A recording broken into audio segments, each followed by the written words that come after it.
সে তার একটা কাপড় রাখে নাই শরীরে, এত বড় বড় পাথর দিয়ে তারে নিক্ষেপ করছে।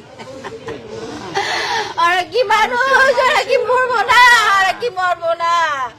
আমার এই যে সব সারা করতো। আমার বাবাকে ব্যবসার জন্য, আমার বাবার ব্যবসা চাইছে এবং আমার বাবা থেকে 2 লাখ টাকা মাসে মাসে চাঁদা চাইছে। এই দুইটাই একটা আইনত ইয়া, সেই জন্য আমার বাবা রাজি হয় নাই। সেই জন্য আমার বাবাকে, আমি ভিডিও দেখি নাই, আমি সহ্য করতে পারবো না, ভিডিও দেখাই নাই। আমরা সবাই জানে, ওপেনলি জানে সবাই, যেটা হত্যা। শুক্রবারে সকালবেলা কিন্তু ভিডিও প্রকাশ হয়েছে। ভিডিও প্রকাশ হয়েছে গতকালকে।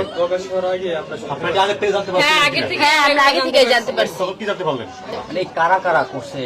আমি সবার নাম তো জানি না, কিছু মানুষের নাম জানি, যেরকম টিটু, মইন, ছোট মনি, লম্বা মনি, তারপর রনি, কামাল না, কামাল না, কাউসার মোল্লা, কাইয়ুম মোল্লা, কায়সার হচ্ছে ফোন দিছে।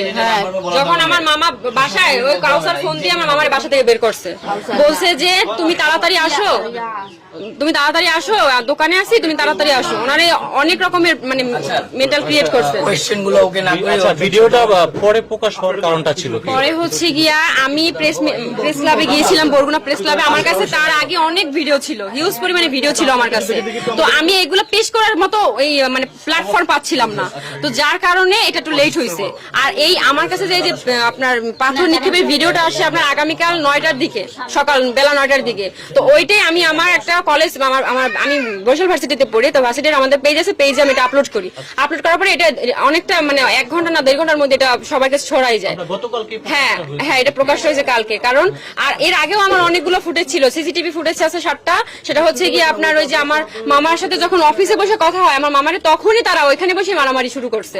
শুরু করার পরে আমার মামার টানা হিস্ট্রা করে বাইরে নিয়ে আসছে এবং ঈদ দিয়ে মাথা থাতলাই দিছে। আর এখানে একটা শুট করা হয়েছে আমার মামা, এটা কিন্তু এটা করা হয় নাই। হ্যাঁ হ্যাঁ, বন্ধুত্ব ছিল।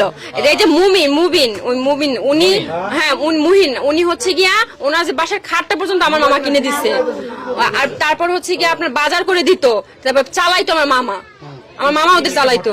এত বড় একটা ঘটনা ঘটেছে, এর ভিতরে কোনো ধরনের প্রবলেম হয়েছিল কিনা? বা প্রবলেম বলতে আমি বলছি 2020 থেকে 25 সালে এই 5টা বছর আমার মামা অনেকটা ডেভেলপ করে তার ব্যবসায় এবং অনেক ভালো ছিল আলহামদুলিল্লাহ। তার সন্তান ওয়াইফ নিয়ে অনেক ভালো ছিল, ভালোই দিন কাটতেছিল এবং সে একটা লাক্সারি লাইফ বিলং করতেছিল। তো ওইটা তার বন্ধুদের এটা সহ্য হচ্ছিল না যে ও এত ভালো, তাহলে আমরা এরকমের কেন, তাহলে তার মানে আমাদের কিছু একটা করতে হবে। কারণ মানুষ তো লোভে পড়ে সবকিছু করে, এই জন্য ওরা লোভে পড়ে আমার মামার এই কাজটা করছে। আমার মামারে বলছে যে হয় তুমি তোমার মেন এই যে সোহানা মেটালটা আমাদের দিয়ে দাও, আর যদি তুমি সেটা না করো তাহলে প্রত্যেক মাসে আমাদের 2 লক্ষ টাকা করে তোমাকে দিতে হবে। এখন আমার মামা বলছে যে আমি কষ্ট করে এগুলো সবকিছু আমার নিজের পরিশ্রম দিয়ে এগুলো করছি আমার বাচ্চাদের ভবিষ্যৎ গড়ার জন্য, আমি তোমাদের কেন শুধু শুধু 2 লক্ষ টাকা চাঁদা দিতে যাবো।